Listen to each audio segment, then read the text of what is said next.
Mayong hapon kaniyong tanan, mga nagsubaybay nini sa YouTube channel. Doon natin ito igsuon nga ato na sa ninibawan nga tigdipinsa sa itong pagtuong Romano Katoliko.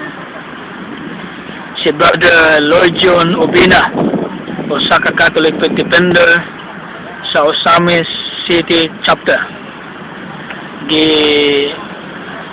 Panguluhan ni Brother Wendell Talibong mo isip nga ila ang mga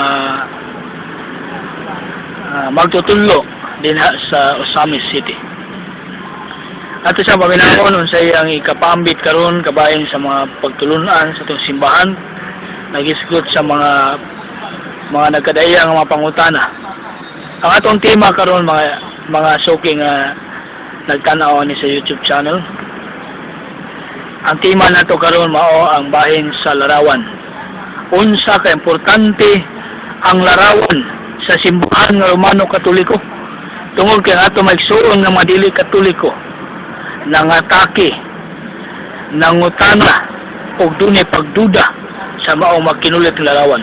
Tungod kay naa man sa Biblia gud sa Exodo 20 bersikulo 1 taman sa 5 nga ayo pagkulit o usa ka larawan kay ang Dios abuguan.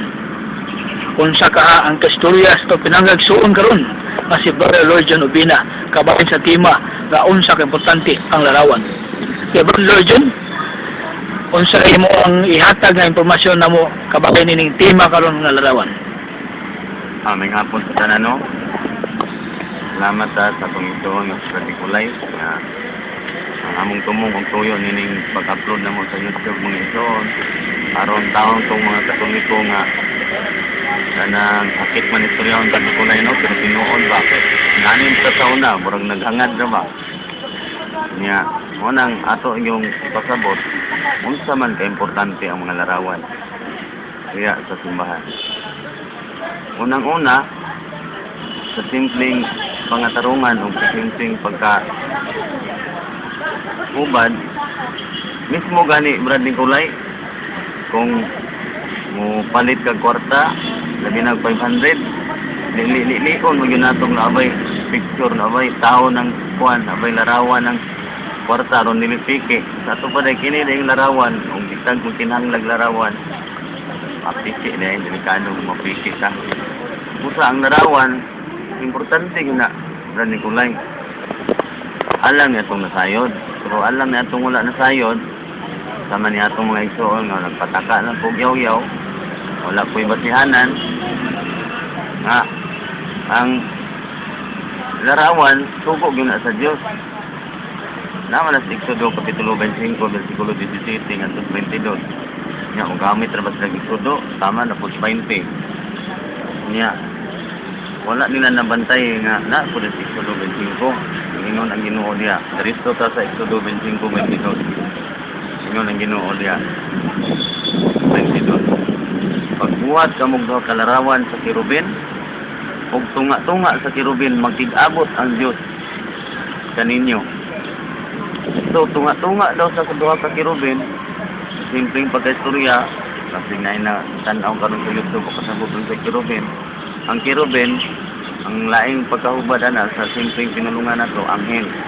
So, tunga-tunga sa duha ka kirubin, magtig-abot ang Diyos ng katawhan. So, ang Diyos, kasugo dahil nga magbuhat ang larawan sa kirubin, kaya naa siya taliwala sa duha ka kirubin. Ang pangutana sa itong mga igsuon karon, nanong wala man sila naghimo niya nga. Muingon sila nga ang larawan, Brad Nicolay, Diyos. Idili. Na, karon ang Ginoo kay gasugo man. Dato pa nagsugo sa gidili, kung iyang ipabuhat siyang katawan, siyang mga sumusunod, aron lang magsimbag Diyos pagkatapsaw nga pangatarungan. Alam niya itong nasayod. Unang magpakisayod ka. Klaro kaya, tunga-tunga sa kirubin, magkig-abot ang Diyos sa iyang katawan. Na, kamo na lang pagpili.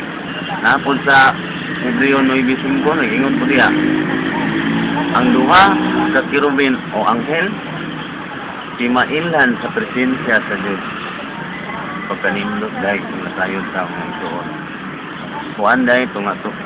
Ang anghel ko no, kirubin, timailan sa presensya sa Diyos. nga karon sayop ba ang simbahang Katoliko mga igsoon? Mahimo lang kining sayop ang mga pagtulunan o ang atong makita diya sulod sa mga simbahang Katoliko. Wala sa nasayo. Muna kung sa importante ang larawan, ang Diyos nilang tubo. Anghel, naamog na sa tubig. Tubig, Kapitulo 12, versikulo 12, Brad Nicolay. Ang uluhan niya, ang anghel nga si Rafael. Unsa ang kuhan niya, mabasa, kadyang nagampo si Sarah o si tubig. Ningingon ang anghel, ako mo dala sa inyong pag-ampo ngadto sa mahimayaong presensya sa Diyos. Tubig, Kapitulo 12, versikulo 12. Apan subo na itong paminahon mga igsoon, at kanang akong gigamit karon, wala mapunas inyong Biblia in taon. Kaya kanang inyong Biblia kulang mangod. Munang kung ispila gani kag kulang ka, abak subject ka, hindi lang kag tamer. Naligid ta mahuman ana. Munang diri sa simbahang Katoliko, kumpleto ang atong pagpasabot, kumpleto ang atong gigamit nga Biblia. So, kumpleto sa ang atong pagpanudlo. Unya Brad Nicolay, ang koreksyon na noong katong dili kumpleto, ikaw mo tugos mo nang kung nakapasakit man kami karon sa ubang ng tanaw nini sa YouTube, wala mi katungod nga mo pasakit ninyo, pero nagtugan namin. Kay Ezekiel Kapitulo 3, versikulo 18, kung dunay tao may salaag sa matuod nga pagtulunan o sa matuod nga dalan, ikaw nga nasayod, may paninglan ko panahon siyang kamatayon. Sa Brad Nicolay nga nung nasa na mahayag ka karon aron dili ka paninglan. Apan kung dunay tao nga wala ning tuo bisan nakakita nakadungog ni YouTube, ingon ang Ginoo bahala na siya. Wa di nakapaninglan, di natapaninglan Brad Nicolay. Kay nagsulti na ta nila mahitungod ini atong mga larawan diya sa Santa Iglesia Katolika sa sulod sa simbahang Katoliko. Musa di natapaninglan, sila na paninglan o nang aron dili ta gusto paninglan mga igsoon, hawa na yung taon mo, balik mo sa Santa Iglesia Katolika. Kay kami isis mga dipensor sa pagtuong Katoliko, dili man may perpekto sa mga pagkatao mga igsoon, apan sa pundok o simbahan nga among gipasakupan 100% na kini tinuod bisan tuod ang mga tao niini dili man may perpekto. So, ang mga pagtulunan sa Santa Iglesia Katolika, igsoon, matuod, o tinuod, naa diri ang kamatuoran. Okay, salamat kayo, Brad Lord John, sa mga pagkamadasigon sa pagpambit sa mga pagdepensa sa pagtuong Romanong Katoliko. Kung sa may mong ikahatag ng mga mensahe sa itong mga suking o dili suking na itong nagsubaybay sa YouTube channel.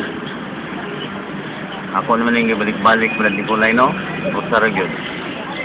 Kung gusto ka, nangita ka sa matuoran mga igsoon, pagtuki.